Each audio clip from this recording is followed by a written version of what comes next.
Liked it, took to it. Kind of threw myself in the fire. Went to a couple of the biggest fight teams in the world. See what they do. Threw myself in there.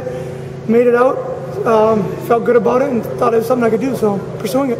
Right. How much did you study what was going on in the business world of things in terms of MMA? I've been studying the sport for a long time because it's got a rich history of wrestlers kind of making the transition.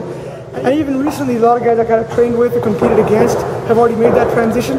So I always kind of followed those guys, and they've gone to the highest levels of the sport. Right. So I followed the sport, and then the business side more and more has made sense with the UFC growing. One of the markets they're targeting is India.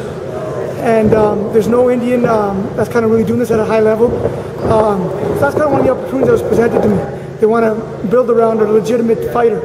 And, you know, a lot of people see the potential in me for being that guy. And I'm looking to make those dreams a reality.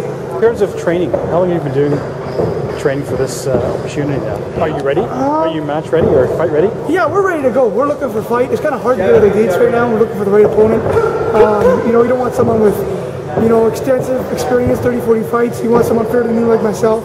But, you know, a lot of guys are kind of reluctant to step in the cage with Olympic wrestler at the same time because they're fairly new.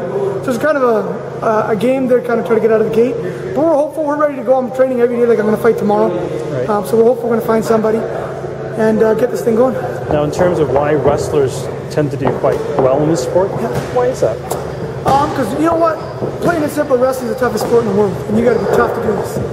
So that mindset, that attitude crosses over very well. At the same time, if you look at the skill set, you know, obviously the athletic ability crosses over well, but that's at any high level sport. Now, I don't want to embarrass you, but I've always thought of you as a bit of a gentle giant. Yeah, yeah. How does that translate into the cut and thrust of MMA? Yeah, I mean, everyone says that, you know, and I carry myself a certain way when I'm not competing. It's, you know, life's too short to be stubborn and tough and depressed all the time. You know, you got to enjoy yourself, keep things lighthearted. And I even do that when I'm training. But once the lights come on, I've been to the highest level of sport. That, like I said, that attitude, that mindset, when you flick the switch to compete, that still carries over. And I'm not nice when I'm competing against you. I'm the most competitive guy you'll ever face.